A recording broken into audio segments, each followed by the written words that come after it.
We all love coastal environments. They are fun places to live, work, and play. But in building them up so much, we have made coastal areas more vulnerable to storms. Let's take a look at how storms affect the coastline. We will see in action how nature-based solutions or green infrastructure can help.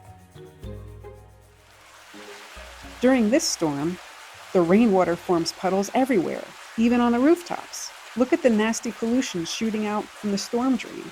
That's called runoff. Remember, Guardians, everything we put on land ends up in our precious waterways. Yucko! But now let's see what happens if we add green infrastructure or nature-based solutions to the landscape.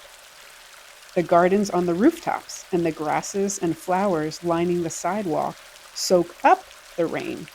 And that's more of a trickle now coming out of that storm drain. So much better. The living shoreline also makes the coastline healthier and stronger. The mangrove trees, seagrasses, and oyster domes help protect the shoreline. Birds and fish and all their friends sure seem to like it better too. Now let's see what happens if we go back to the original shoreline before we added the green infrastructure. The coastline will experience an even bigger storm this time that also causes storm surge.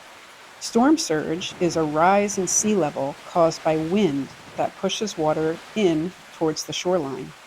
Sometimes that happens when we get a hurricane. Look at that.